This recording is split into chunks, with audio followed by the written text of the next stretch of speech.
Ladies and gentlemen, welcome back to the Woody Allen retrospective right here on planettyro.com. I'm your host, Don Wunder, and normally we do the reviews for the movies, the television shows, any media Woody Allen is putting out there.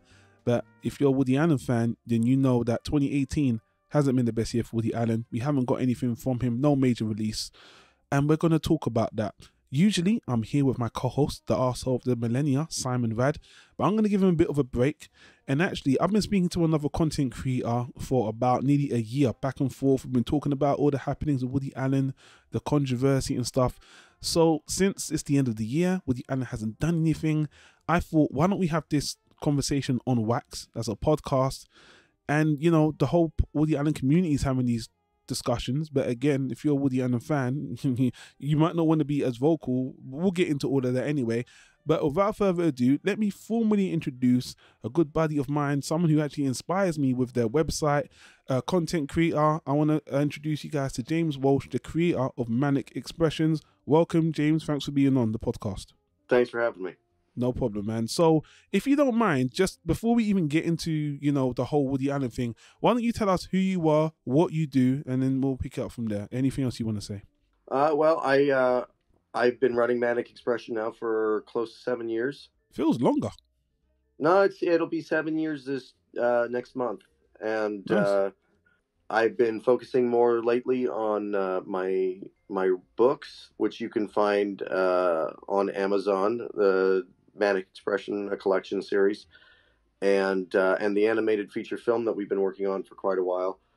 I would also like to take a moment to mention, because it's the first time that I've done anything since I found out this news, that the community did lose one of its earliest members. Connolly Boyle, aka Mr. Smooth, passed away this past week, and our sympathies go out to his family and friends. Definitely, condolences. Now, full disclosure, I do not know that person. I think I've seen him on the website, but this is one of the things I love about Manic Expression. This is one of the most community-driven, not just saying that for saying that sake. People talk to each other. I've, T-Kun, one of my favorite people I haven't even met in my life, I met on that website, and the community is so strong there. So, I'm happy to commemorate, or to, in remembrance of that member, whoever he was. I didn't interact with him personally, but, rest in peace to that person. So, I'm happy for you to do that. And,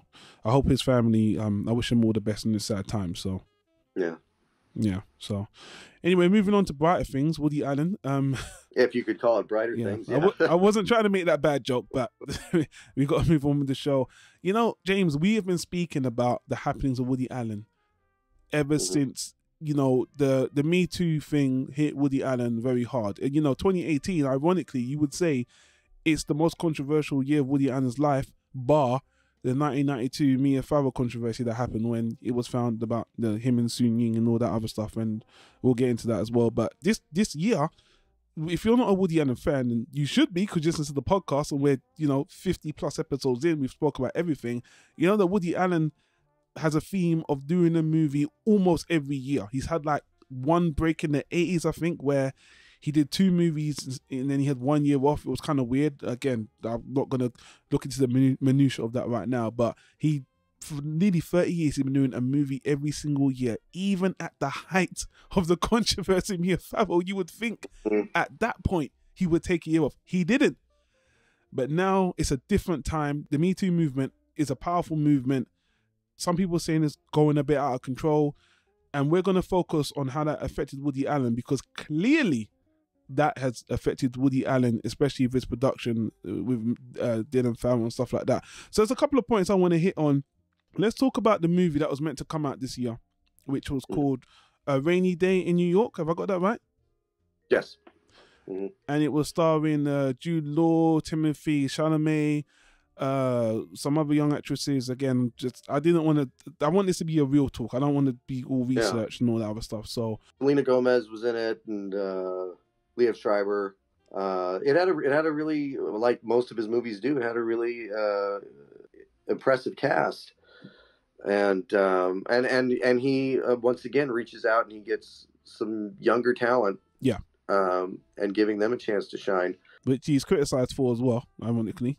Yeah, I mean, I don't know a lot about what the movie is, and to be honest, I mean, I haven't thought that his last few movies have been that great. Like, Okay. I think after Blue Jasmine, I mean, I thought Cafe Society was okay, and Wonder Wheel was, I didn't think was that great, but so I didn't know what to expect from Rainy Day in New York, but you know, I feel like he's a little bit overdue. Every time you start to underestimate him and think maybe that's it, maybe that's all he's got, he'll come out with a Midnight in Paris, or he'll come Exactly. out. And we don't know if this was going to be one of them.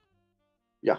And, you know, James, I'm so glad I have you on, because I didn't want a blind Woody Allen's perfect. All of his movies are amazing. I don't want that kind of person on. I want someone critical like yourself. We didn't love all his movies. I don't love all his movies. I mean, critical on some of the ones people adore the most. And this all did start after Wonder Wheel, because when people, what we do know about A Rainy Day is that apparently Jude Law is an older character having a relationship with a younger character, or someone pretending to be young. And that was the first headline, because the Me Too movement came out, I believe it was at the end of 2017, and then people heard the script of this movie and like, oh, Woody Allen's doing it again, you know, underage man, what's his obsession with that? So that was the first thing. Then obviously the second, the big bell was when Dylan Farrell had her first in-person interview, bringing all of it, like, I got, you know, I'm so hurt. And again, I should have even started by saying this, guys. You should know how I feel about that interview, Dylan Farrell and Mia Farrow. I don't believe them. I made a whole discussion about it. I'm not gonna, and I get a lot of hate mail about it. I don't believe them. You know, it is what it is, and because of that, the movement, the Me Too movement, is a righteous movement. It's a powerful movement, but a lot of it, I don't know, because we can bring up things like Aziz Ansari. Aziz Ansari was told he was on some terrible date, and it was like a kind of a rape date, but then people are looking closer into it and saying she was making a bigger deal of it than it is. Then Woody Allen comes out saying, I should be a poster boy for the Me Too movement because I champion women. Most of my characters in these movies are strong women. Why are people hating on me? I was found innocent. I highlight women. I've never done anything. I married this woman apparently that I sexually abused, that we've been married for 30 years, you know. and then Soon Yi comes out and does the interview she did. Yeah, finally she made that open letter. Finally the victim speaks, which I thought was, the timing was great, because, you know, Woody Allen was bombarded. But so let's talk about the movie that isn't going to be released, and let's see what, because I've been speaking because I tend to ramble, so I want to hear your thoughts on this whole thing from your perspective. We haven't heard you speak, James, and as a Woody Allen fan, let me give you the floor to speak about what you think about this whole thing, and then I'll bounce off you after that. Well, I've written at least one article before, Stop the Hate, defending Woody Allen, and it's, I think that what has frustrated me since becoming, you know, I'm a little bit in my fandom. I'm not a little bit. I'm very OCD.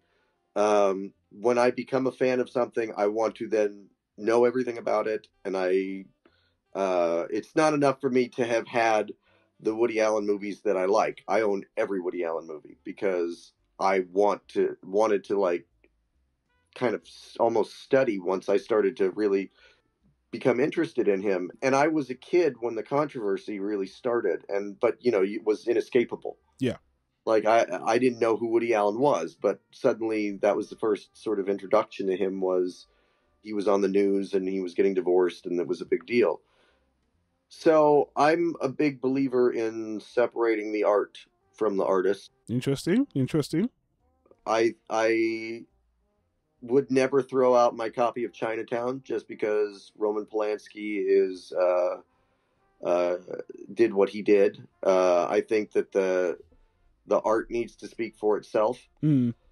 And I think that, as you know, the Me Too movement started, it was something where, you know, I was on board. It was like, okay, Harvey Weinstein gets taken down. Yeah. Great. I can see that being okay. Now Kevin Spacey gets taken down. Okay, you got like 50 guys coming out of the woodwork. Fine. And then it got to where it started to, I could start to see like okay, Louis C.K. had some weird things that he liked, but doesn't sound like he was, you know, it's on the same level as that. And then it came back around to Woody. I thought he was an easy target, to be honest with you. Like, I knew it was going to come back to him. Well, you know, being in the spotlight as often as he is, and the fact that really up until then, I feel like he was still kind of riding that Blue Jasmine wave. Yep. People were looking forward to his movies again, even if the last few hadn't quite been Blue Jasmine. Yep. He could still command any, you know, big name actor in Hollywood to come work for scale. And when it came around, Wonder Wheel came around, and I saw this panel where it was Kate Winslet and a few other actresses who were in high profile movies. And she was unabashedly talking about enjoying working with Woody. Yeah. And you could see the faces of the other actresses, and they were rolling their eyes and they were looking. I saw that interview. Yeah. And I just thought, oh no. Are we really going to dredge this up again? Are we really going to, this is going on 30 years ago that this happened and that this was dismissed and dismissed in court. Yes, at a time, I keep telling people, at a time where you're talking about an older white man going for a relative that's even out of ethnicity. So even back then, if you're talking about racism in America, stuff like that, that was very frowned upon. They wanted, if they could have nailed Woody, believe me, they wanted to. There was nothing, you know, by that time, his Annie Hall days were gone.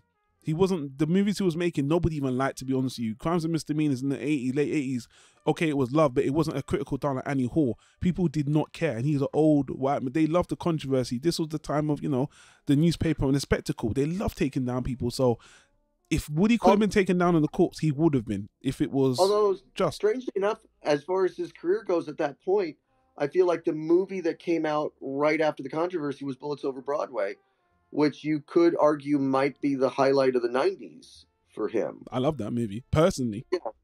As far as, like, I mean, that won Diane Wiest an Oscar. And, you know, between that and... it was his most star-studded cast. I think that one movie... No, I think that Shadows and Fog, actually. But, yeah. Had a great cast. I mean, there was... I can't remember what it was now off the top of my head. There was one other movie that he did in the 90s.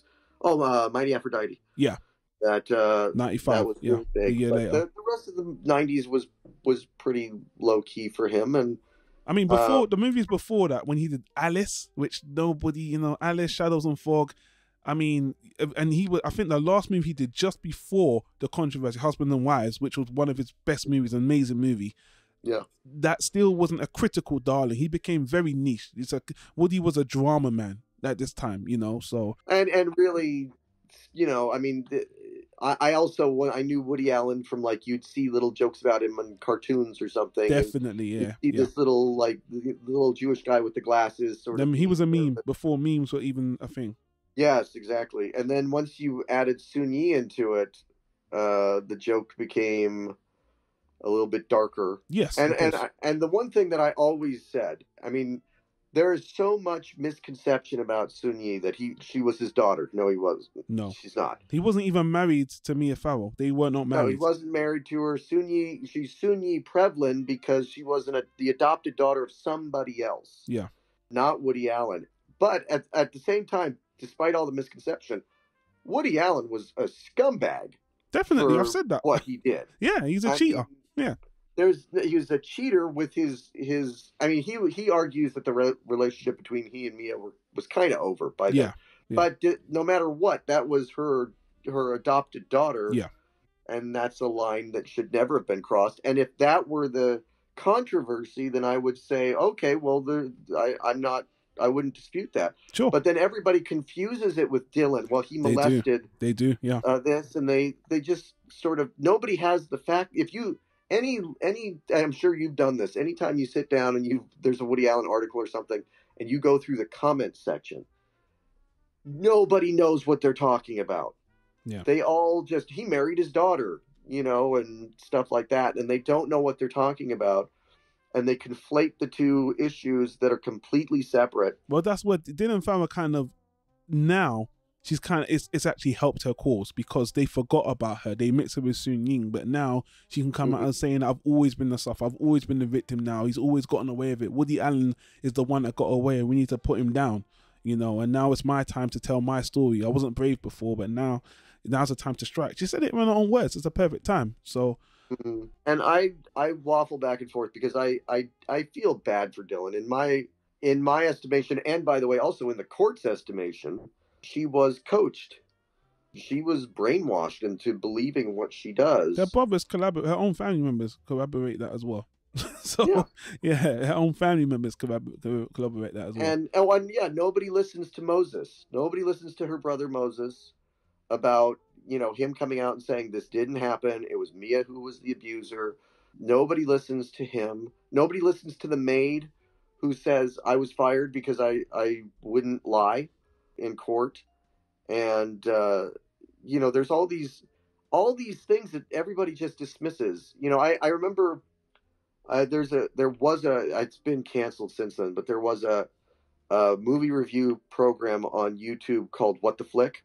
Oh my God, by the Young Turks Network. It was one of my favorite review YouTube, because I know people say it's very arty-farty, and that's why I like them. I like people that do very different reviews. They're very educated. They're what you would call like the newspaper reviews, and people were intimidated by them. And again, I watched all of their Woody Allen reviews, and they kind of did it like begrudgingly. I noticed they would review him begrudgingly, and I was surprised they never did the due diligence as well, because they're some of my favorite reviewers, and they were kind of like, I feel uncomfortable. Well, and then the last video that they you know, I think they started getting desperate in the end. They were just pumping out content, even if it wasn't reviews. Yeah, they were. Yeah, and one of them was about after Dylan did her interview, and Matt Atchity said, "That's it. I'm done with Woody. I won't even review his movies anymore." Yeah, I watched that. And I just thought, that's not your job. Yeah, your job is he puts out a movie, you review the movie. And the problem that I see with the Me Too movement is Matt Atchity came out and he says, Dylan Farrow said this, so it must be true. Yes. And you know what? I'm glad you brought this up. Sorry to interrupt you, but this is something I really wanted to touch on, even on another discussion on our other podcast. This whole thing about believe the victim. That's like, just believe the victim or believe the women. And I'm just like, that is a ludicrous statement. Yeah, you have to do your due diligence. You have to look at the evidence. You can't just believe. We're all human. This is why we're human fucking beings before we're male and female. We're all human. We all lie. There's two sides to the story. Don't go in blindly just saying because, you know, women have been victimized systematically for so many years, that means that they're all honest and truthful. That's preposterous. It's absolutely preposterous. You know, believe the victim if the victim is your sister. You know, and the victim is and your sister, and you know you can trust your sister. Your sister doesn't have like a grudge against the guy. It was her boyfriend and he cheated on her. And, you know, I mean, I've known so many women who have said to me they were raped or they were molested or this happened to them or that happened to them. And then later on told me, oh, that didn't happen. Or it wasn't the way I told you it happened, or it wasn't whatever. You're right. They lie. It's not all women, and it's probably a very small percentage of women. But even if it's 0.1%, you know, that's enough to need evidence, to need proof before you destroy a person's life. I said this about Dylan Farrow. I saw the interview and I felt sorry for her because I think, you know, I believe she believes he was molested, and I think, you know, false memories are planted. She was coached, because I've said this. I didn't want to make this a whole defend Woody Allen. We're just talking about facts, and we're gonna make this relevant to the movies in a second. I just want to say again, if you need to hear me say this again because you don't want to listen to that 2-hour podcast I did, just some bullet points. Number one, before Mia Farrow turned on Woody Allen, she was his biggest champion. She was trying to get him to adopt Dylan and Moses through the system. She wrote so many supporting documents how he's an amazing father. The week after he found out about Woody Allen's affair, that's when Woody Allen was a child molester. Forget the 10 years that he was with all those kids and nothing ever happened. And he was already had accusations, and then he was a child molester. A week after, he was already being scrutinized. So the timing is off. Then he even says it in his own interview, which is the most preposterous thing. I don't want to go on and on, but this is the most preposterous thing. She still came to work after she accused him. She wanted to do a movie with him after he molested your child. I think she was supposed to play the Diane Keaton part in Manhattan Murder Mystery. Manhattan Murder Mystery, and she turned up for work saying, "Hey, we're going to do costume. This is the guy you said molested your daughter, and you're going to work with him." Yeah. Is this? I mean, guys, does that not seem very? Well, there's a great. I mean, and I'm sure you've seen this. There's a great old 60 Minutes interview that you can find on YouTube. Yeah, it's his most popular interview. Yeah. And it is. I mean, you watch it, and I don't know. This is a guy who is sitting there, and he's sitting there going, "This is ridiculous." Like and pointing out, why I've never been accused of being a child molester before, and why would I choose this day when I'm surrounded by people who are mad at me to take my daughter up into a small attic crawl space that I would be afraid to go in because he's claustrophobic, and then molest her. And, and you're right, the timeline is off because Mia says, well, he was always inappropriate with Dylan. I was always worried about how he was with Dylan. But you're right, she was signing affidavits trying to get him to adopt her. He said it. It's a woman's school, and that's the funny thing. I said this on that discussion. Now I'm going to veer it back to the movies and stuff like that, but I just want to say, I even said this. It's not right what she did, but to me, it's okay because he did her so wrong. In anger, I can understand why she would do something so horrible. But fast forward 30 years later, he's still paying for something that the court said that he was found clear of. So it's kind of like, guys, this is an open and shut case. But to bring this back to the movies, I want to ask you a question. Because, all right, so Woody Allen, he's at the time he made that movie Wonderful, I think it was 82, 81. Let's say it was 82, right? The movie comes out, the Me Too movement comes out, Dylan comes out. Now, Woody has the distribution deal with Amazon. They're the ones that are putting out his movies, right? You're Amazon. You see all these people getting taken down. You've got Woody Allen. You even know the facts that we just laid out, but you are a business. You are a business. You got this movie he's done. You know, if you put this movie out, the Rainy Day I'm talking about, you know there's going to be backlash. This isn't about innocent or guilty. This is just about the movement and what it will do to you as a company. So, looking at the movie not being released this year, as a company, I understand why Amazon didn't release it. I get it. I do. Now, the fan base that are kind of quiet because they don't want to go up against the Me Too movement right now, they're disappointed, like myself.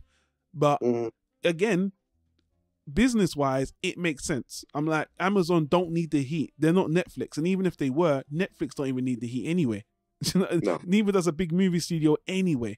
So I understand why this put a stop to this movie being released. But I was more disappointed to hear that it might be indefinitely released, which is, to me, it's like, all right, this is a bit insane now, And I don't want to jump the gun, but when I heard that, and Woody Allen's not saying anything, that was, you just hear the movie's been shelved, permanently on hold, on hiatus or whatever. I was just like, I just feel, I don't like using this word, but they won, and it doesn't matter what the court said. It doesn't matter what's been proven, just the movement, just existing already proves that it is. It doesn't matter if you're guilty or not. It's going to stop people's careers. And that's kind of the sad thing that Woody Allen, and again, I'm going to get so much hate for saying this word in particular, Woody Allen is the victim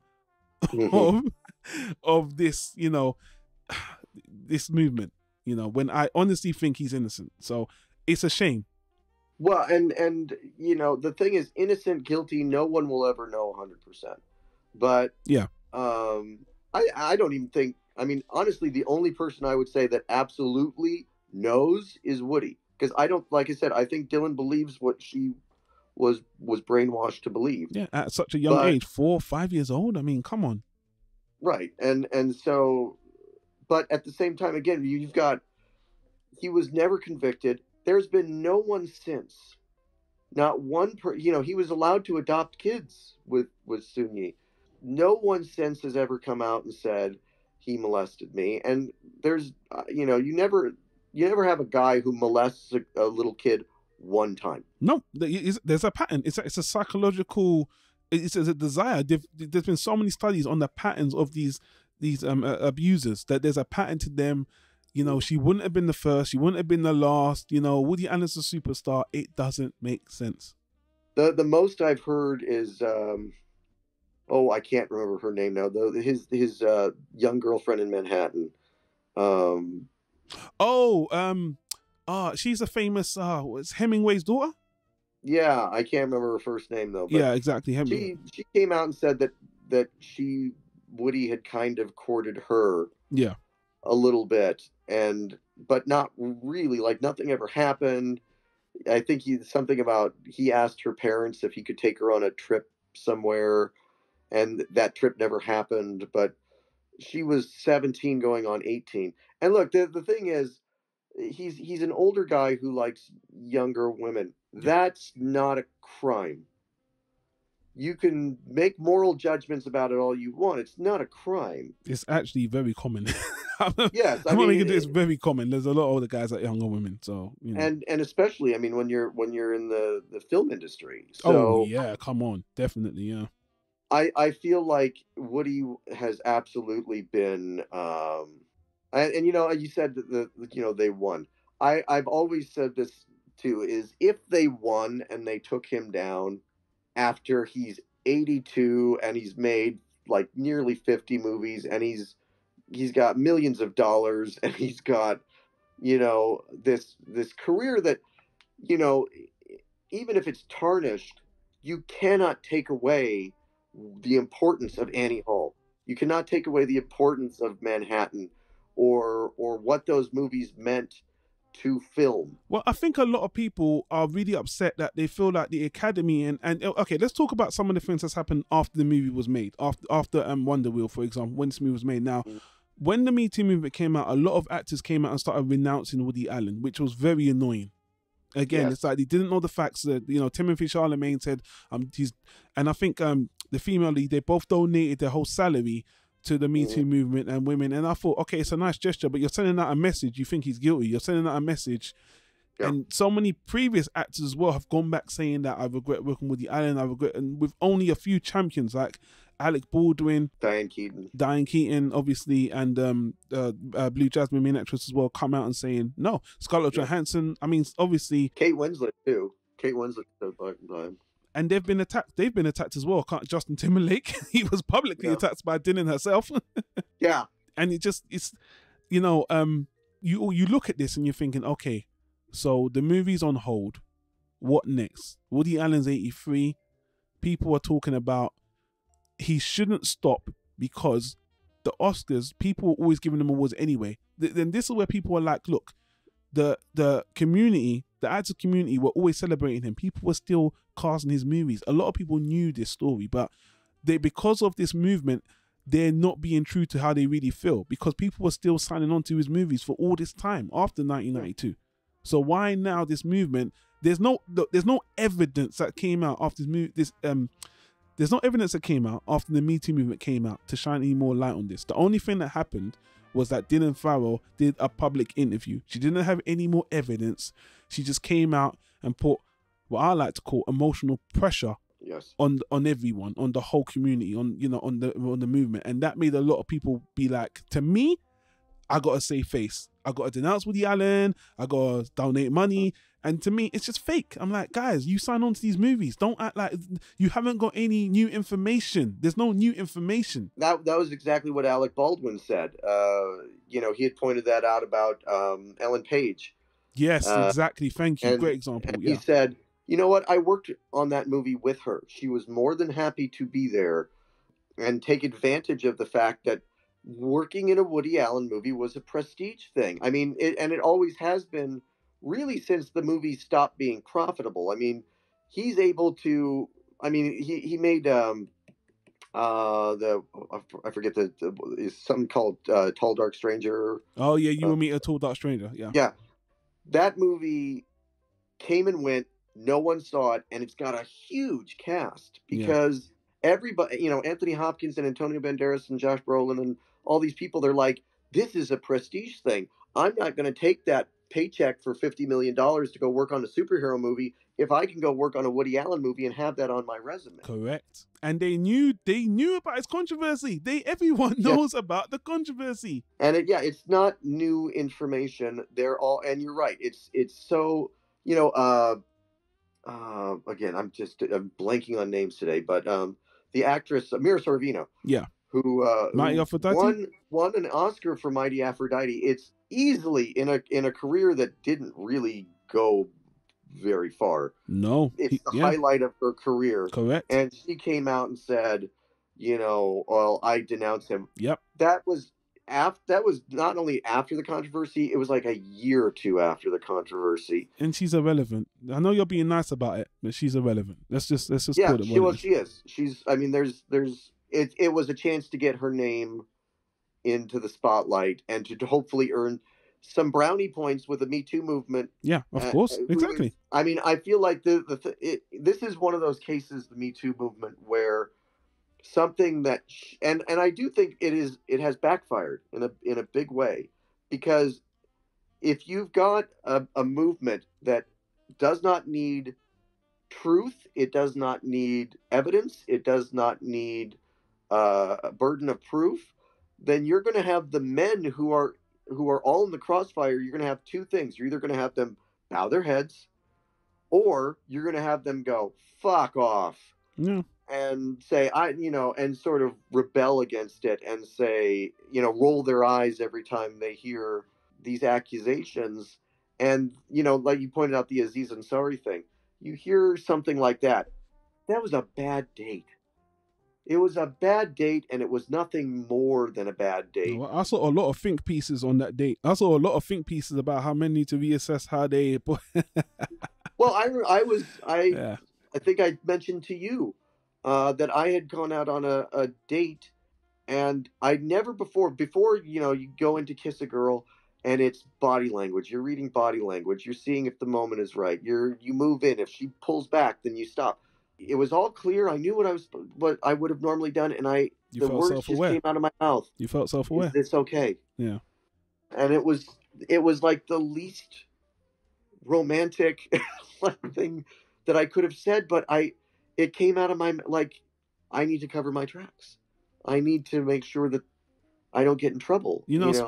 I'm glad you brought it up, because I know Henry Cavill got a lot of shit for saying something similar recently, about how he doesn't have to treat, he feels very sensitive, and people was like,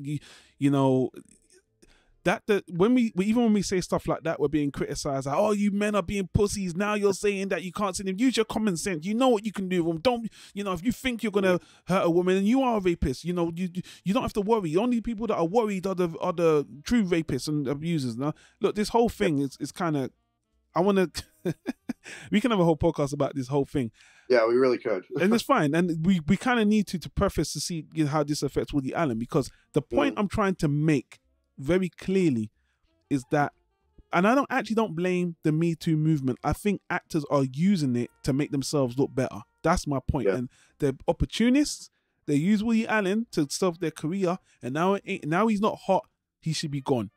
But the people that say they're denouncing him, they're not going out of their way either. It's not like Mina Sarario is, going out of her way to join the Me Too movement. She just said it. All you got to do is say, I'm donating money. I don't like Woody Allen, and you're cool, right? Yeah. Woody Allen got away with it. We need to take him down. You're cool, right? Look, man, it's not that I feel sorry for Woody Allen. He's a millionaire. He's had a great career, regardless of the controversy. He's going to be fine. But the context of this whole thing is that people have used him, and right now they're stopping a movie coming out when there's no new evidence on the table. It's just one interview with no new information. This is just like an emotional maneuver, which, again, even I had to say I didn't like seeing it, but I still don't believe her. But, Yeah. So anyway, going back to Amazon and what they're doing and how things are going. So there's all this misinformation about what's happening with the movie. Jude Law came out as an actor and was like, it's so disappointing. You put all your time in this movie, good movie, it's not going to come out. He's disappointed. Some of the other cast members I heard are disappointed, but they don't want to be too vocal on it because they don't want to be attacked by the, you know, the people, the Me Too movement or whatever. So now, let's talk about what we think he should do and what we think will happen with the movie. You know, what we should do. So most people generally, and I bounce this off you, James, most people say they should sit on it, let it cool down, and release it quietly, home release. I think that is kind of inevitable, but I think what will happen is that even if they release it straight to theaters, Europeans have such a love for Woody Allen, they're gonna start having their own festivals with the movie anyway, like they do anyway. Yeah, that's the thing, is that this is a controversy in the United States. Yes, yeah. This is not a controversy in the rest of the world. The rest of the world, I've always, you know, we oftentimes here can dwell on things that are not important because we don't have it that bad. And we can focus on, you know, oh, we've got to get Rudolph the Red-Nosed Reindeer off the radio because it promotes bullying. You know, we can focus on stupid shit like that because we don't have to worry about hunger and we don't have to worry about, like, actual problems a lot. But, yeah, I mean, in Europe, you know, the French have already come out and said, this is stupid. What is this movement trying to prove? I think that they could easily release this movie overseas, give it a nice push, maybe even take it to Cannes, and they won't do that. It ain't gonna hit any festival just because they'll be picking it. The Me Too movement want a new wind, and you know, Woody Allen doing anything public, in my opinion, is just going to give them opportunity to rally up, because right now, especially after the Asia Argento fuck up, which was explosive backlash, the wind has been severely taken out of the sails. You know, the thing that would be the win for them, the win is not stopping the movie from coming out. The win is the movie coming out and people not seeing it. People refusing to see it because they're turned off by Woody Allen. That's the win. Yeah. For that. All they're doing is stopping a man from releasing a movie. You know, and that's it. If the movie came out and it bombed and everybody said, I'm not going to go see that movie because of what he did, that's their win. But they won't do that. They won't take that chance because it might be a good movie. And, you know, it might come out and do well.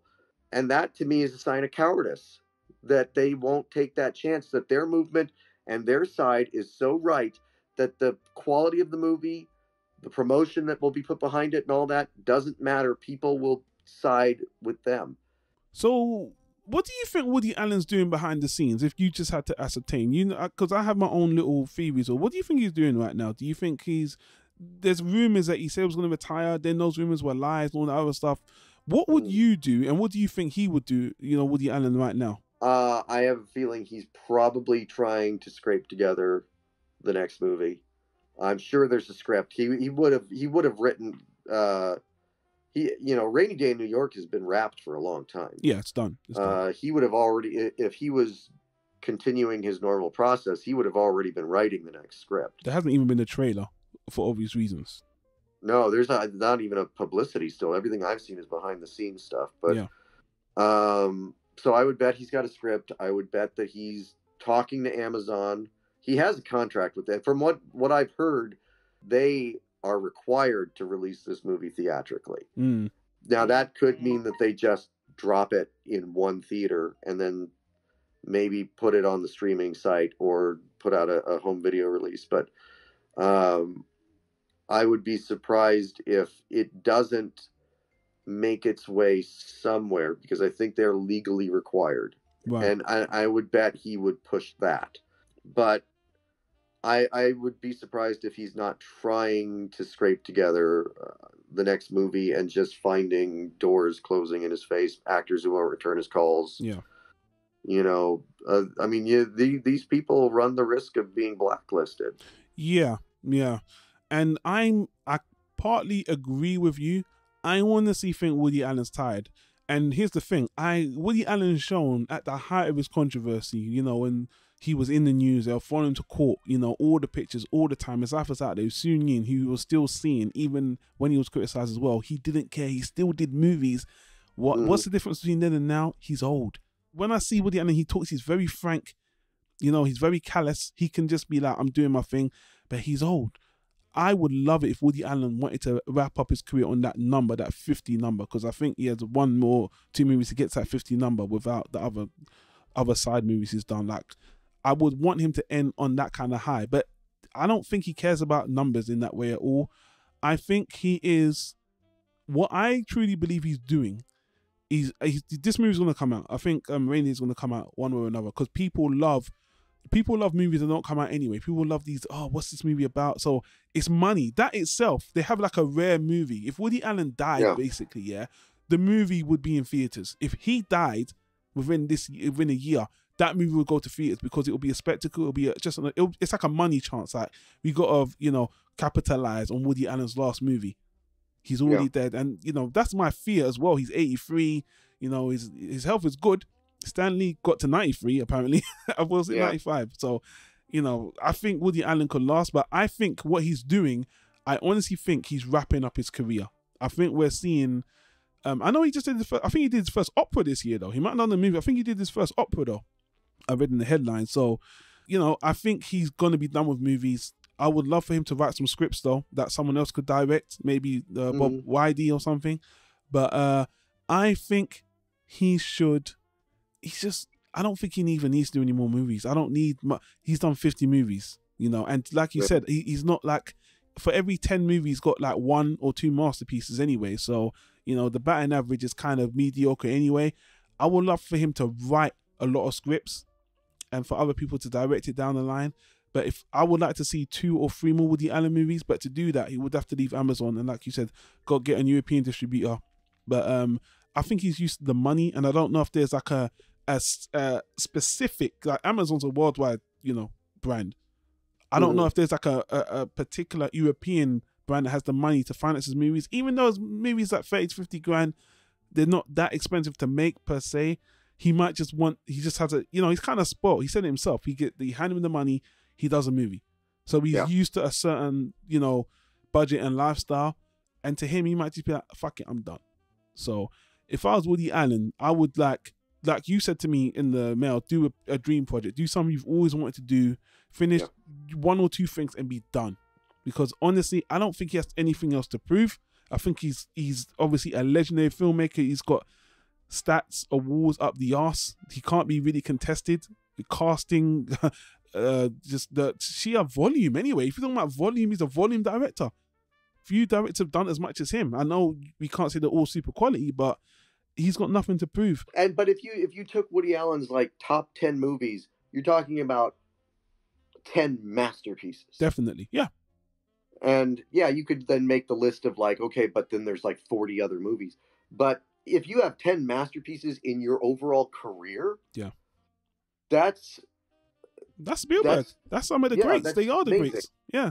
I agree with you. I would love to see him do one more. He's always talked about doing a like the birth of the jazz movement as a movie. I would love to see him go to Europe, bring the people who were loyal to him, Diane Keaton and Alec Baldwin, cast them.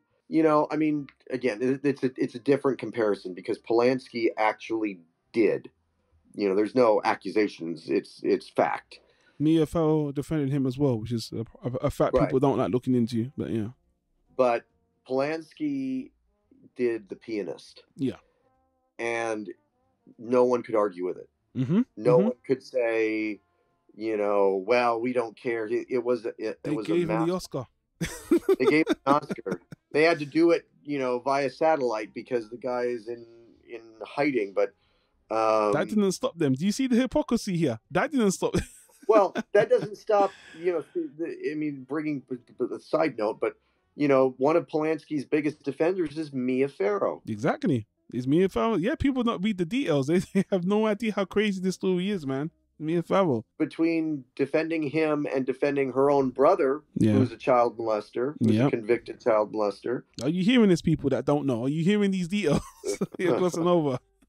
I would love to see that final movie come out and have him really just, because I feel like sometimes there are the movies that come out and he gets an idea and it's just something that whether it's just the magic of his talent or whether it's that he just maybe cares a little bit. I've seen the ones where I feel like I don't think he cared that much about this. I feel like he just was like, I got to make a movie. I got an idea. This is fine. And I'll, do this. Yeah, You Will Meet a Tall Dark Stranger fits that bill if you ask me. The cast is amazing, but the story was all over the place. For which one? You Will Meet a Tall Dark Stranger. Oh yeah, I've always heard that was one of his weaker ones. I haven't actually even watched that one yet, but yeah, it's one of his absolutely. It's a waste of talent. That's one of the biggest travesty. It's an absolute waste of talent. Absolute waste of talent. And he, I think that I hate to see him stop because he's made to stop. And I think exactly the thing is there are those people who, he could make movies for another 10 years possibly, or he could stop making movies, and that's the thing that's kept him alive. And, there are those people who retire and then they just die 6 months later. Yeah. Because they don't have anything to do. They don't have any purpose. Yeah. And I know he's been working his entire life, so I can't imagine him being just okay with just stopping. Well, Dylan Farrell's taking her last best shot. I mean, this was her moment. It stopped him. It stalled Woody. People took notice. People talk shit about him. They said they don't want to work with him. Woody Allen hasn't got a movie in the pipeline now. We don't know when this movie's coming out. People saying he's going to retire. So, from the perspective of the general audience in Hollywood, Woody Allen's kind of done. Woody Allen needs to go into hiding. At least he needs to go into hiding.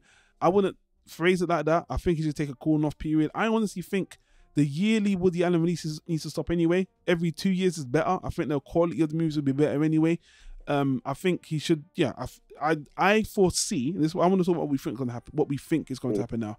I foresee Rainy Day coming out next year. Definitely. I don't think he'll sit on it for 2 years. I just don't. I don't think he'll sit on it for 2 years. I think he would try to get out of the contract, or it will leak, or something will happen with the movie. You can't sit on the movie like that for 2 years. Even Drew Law's even like he's upset, disappointed about it now, even though he's getting that Marvel money now. But still, yeah. And then after that, I think after Rainy comes out, I think Woody will announce what he's going to do. I think because when that movie comes out, there will be a level of backlash, whether small or big. People, it'll be a byline. Woody Allen's movie finally comes out after being delayed for a year. What do we think? They'll criticize the storyline with Jude Law with a younger woman. They'll tear it apart.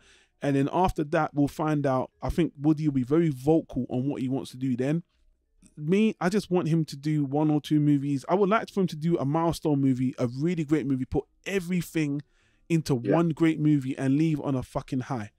But if Woody Allen died tomorrow, which again, I do not want. I'm not even putting that negative shit out there. If he died tomorrow, I would still say he was a phenomenal director. And I wouldn't even look down on the fact that the movie got stalled because it was out of his control. Amazon was the one that stalled it, not him. If it wasn't I know he would release it. If it was him, he would have just released it. He doesn't care. But Amazon stopped it. This movie, Rainy Day, will probably be adored more because it's his last movie. And because the plot of the movie doesn't seem like anything special, it's another romantic rom-com movie. I wouldn't want it to be Woody Allen's last movie because I think he's got something more inspired to tell rather than just another romantic movie. So I really hope this is not Woody Allen's last movie because just from the synopsis, it doesn't really sound inspired to me. But who knows? It could be another Blue Jasmine. Yeah, and he's overdue for one. But I don't think it's going to be like the Louis C.K. movie that got shelved, and even that is going to come out at some point. I think Louis C.K. bought the rights back from it, and he'll eventually maybe put it out on his website for free. But Woody's got the thing too that people don't realize is it's not just Woody wanting this movie out. I'm sure those actors and the people involved have contracts that say you get residuals for this, you get payments for this. I'm pretty sure Amazon legally is going to be obligated to put this movie out.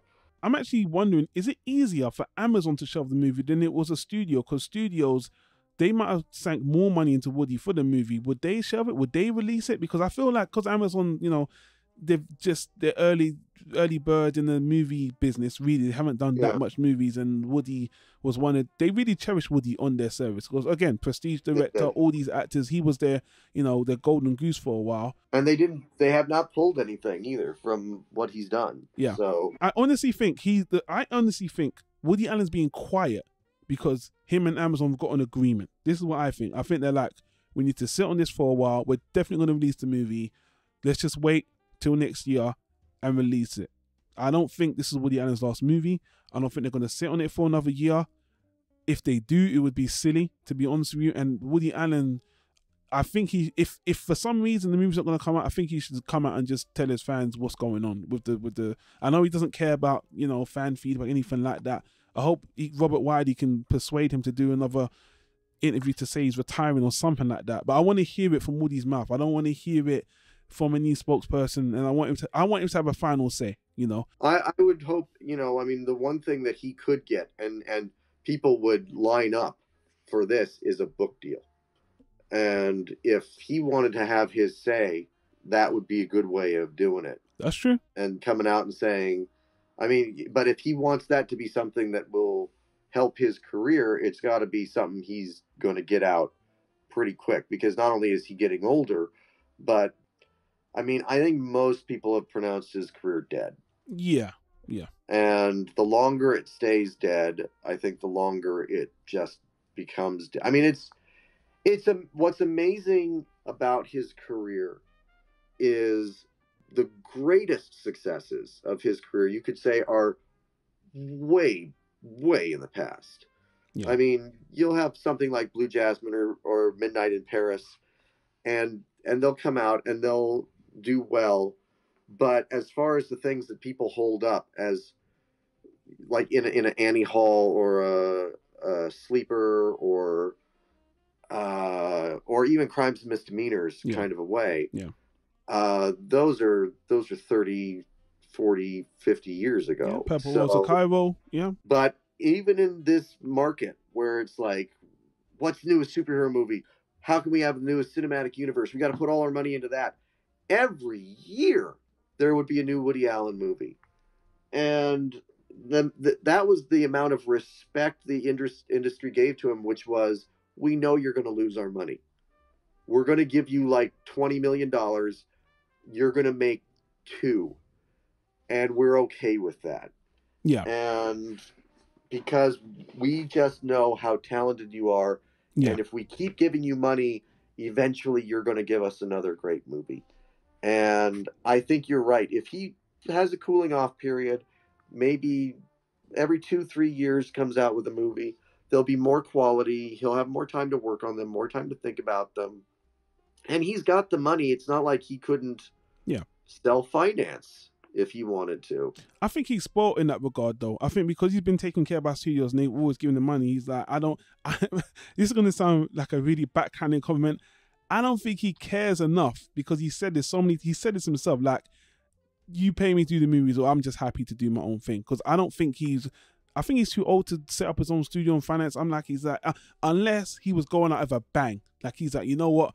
My last movie, I'm just going to do it myself. I don't need anyone. That would be cool. If it was his last movie, I could see him doing that. But, I don't think it's likely.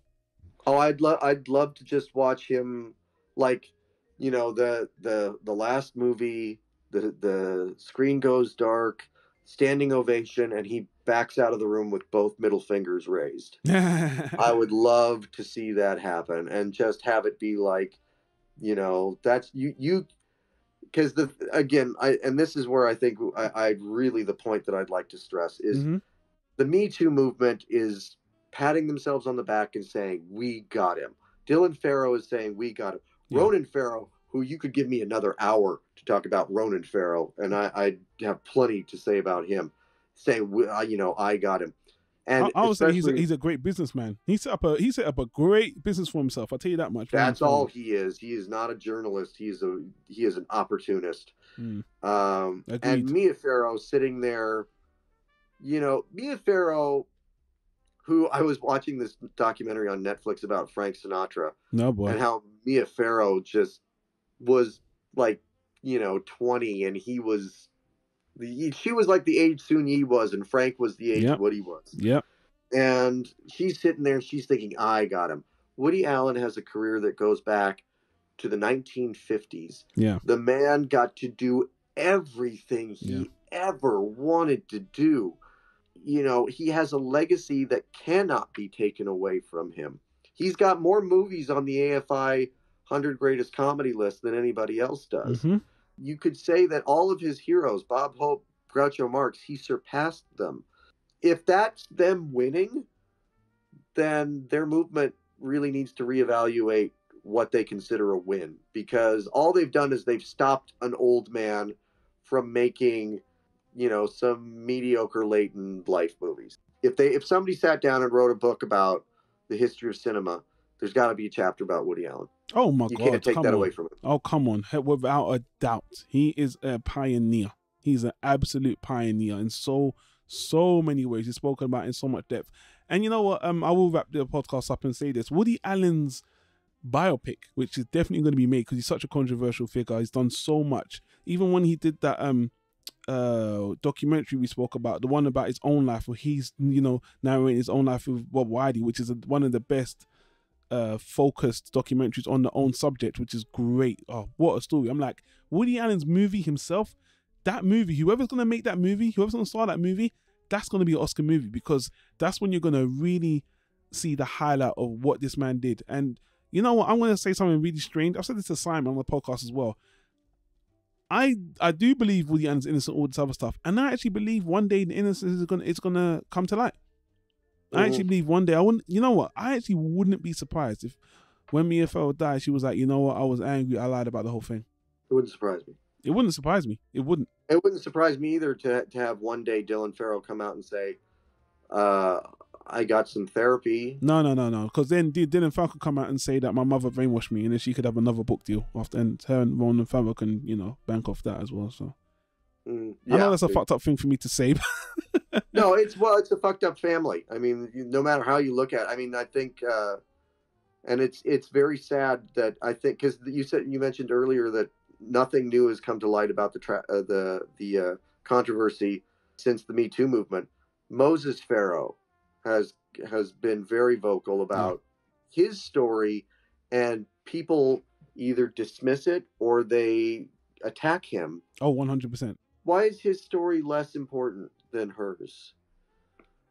And why does his word mean less than hers? It's the whole controversy, and you and I have talked about this for close to a year now.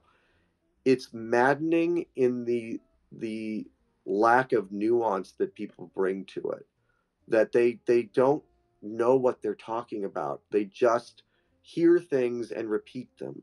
They're not even touching the highlights. They think that they've got all the information.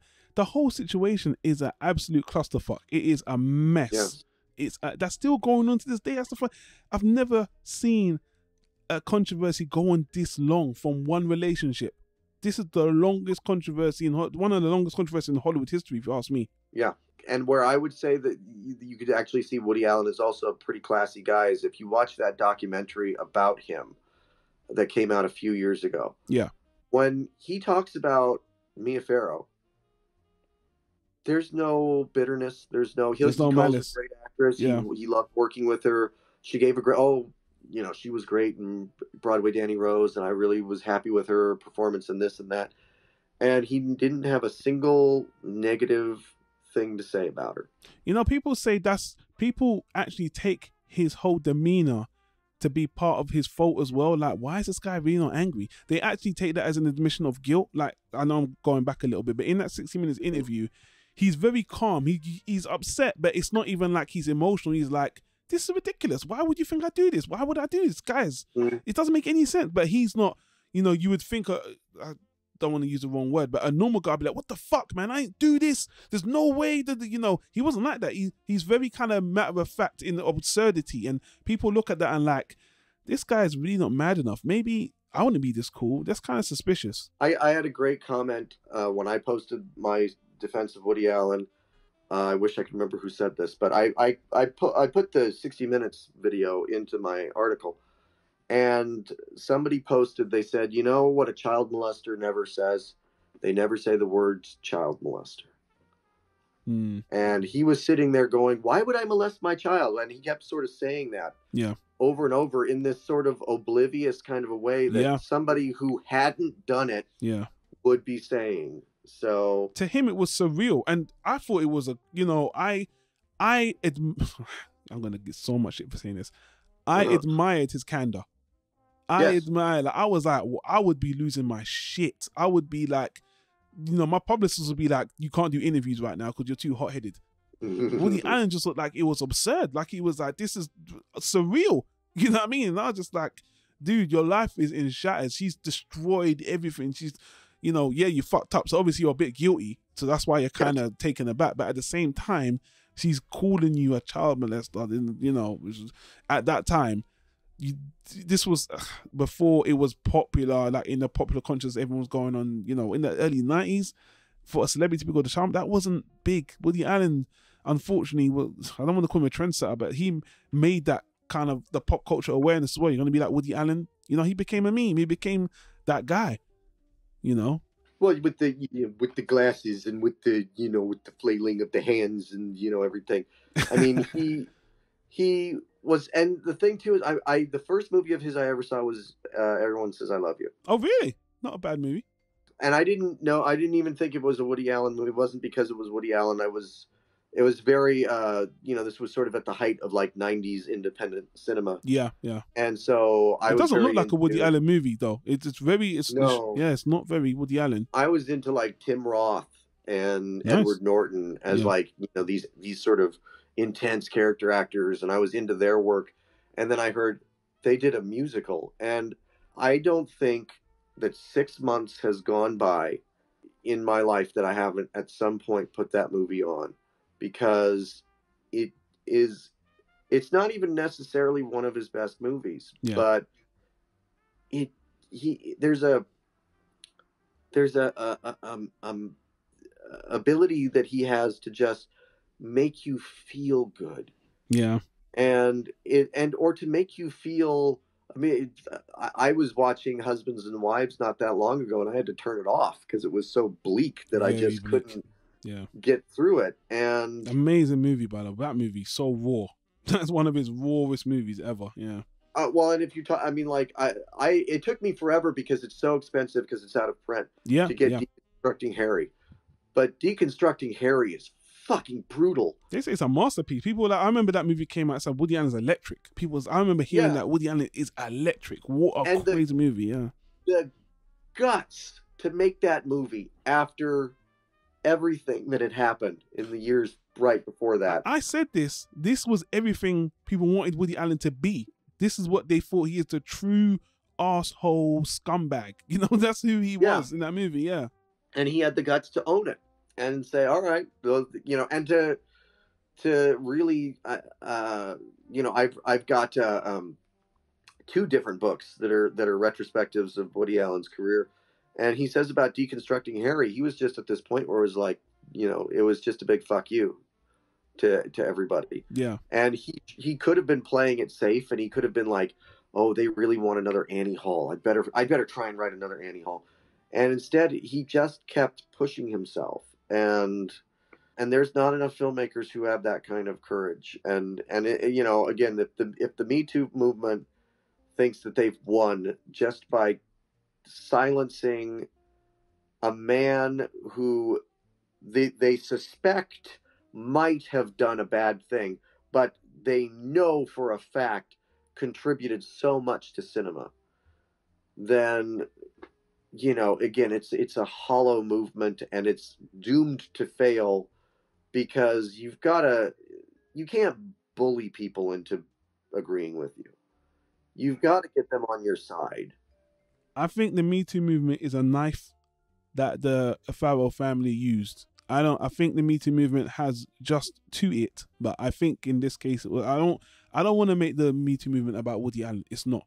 They've used it in the wrong place, and it's hurt the movement. It really has. And people ain't, as we said throughout this podcast, people haven't looked at the details, so they don't know why. They think it's an easy cat. Yeah, Woody Allen. Yeah, he got away. Yeah, I remember him. Yeah, he didn't molest that girl. Yeah, let's take him down. Yeah. Did you look into this shit? Have you seen the report? Have you seen why he was acquitted? Have you seen why this didn't go through? No. You just saw an interview with a victim who never got her voice heard, and now you're thinking, oh shit, I wish I never did that movie. Yeah. When you already knew the details, when you knew what was going on, but you just see someone cry. So people should just be real and consistent. But, you know, I'll let you have the last word, because we're going to wrap this up. But I'm going to let you, yeah. Well, I mean, like you said, I think the last word probably is just that there is no, you know, like you said, if his career ends now, it's obnoxious the fact that if, like you said, if he died today, they'd release Rainy Day in New York. Definitely. Tomorrow, and they would have the advertisements would go, the final film from the genius who brought you Annie Hall. 100%. They would capitalize on that in a heartbeat. Yeah, and it would be it would come out, and all they would sort of, because the one thing they won't do is criticize a dead man. There's plenty of, no, they won't. You know, I mean, especially one that was found not guilty anyway. So it will just be like a Hollywood mystery, like what really happened. You know, this is great. I mean, you could look at like you know, you don't have to look any further than Hitchcock to find a guy who treated actresses like shit. Who would have like never survived the Me Too movement, but nobody touches him because he's passed away. So you accept, whether it's Hitchcock or Chaplin or Orson Welles, all these guys who have these controversial things about them, people go, well, we're not going to touch that because he's gone. So I think if Woody was gone, people would probably do that. But I do hope that he, whether it's writing a book, whether it's going to Europe and making one more movie, I hope that he tries to get the last word in, because Dylan Farrow is a victim in all this. Now, I think that she has also tried to capitalize on it a little bit, yeah. But she is a victim in all of this, and both Mia Farrow and Ronan Farrow, I think, someday will be exposed for what. I mean, Ronan Farrow, this is all he's got. He'll be fine. I mean, his legacy is the takedown artist, the guy who started this whole thing. He's going to be cemented as a hero. You know, when I like you think he's just a fucking opportunist. And it's disgusting that. But I mean, all you have to do, like I said, is if you look at the world of cinema today, I mean, especially the comedy genre, but to a large extent, dramatic films too, it would not exist without Woody Allen in the form that it does. Definitely. And that's something that you can't take away. They can try all they want. You cannot take away that without Annie Hall, there is no romantic comedy genre. It doesn't exist.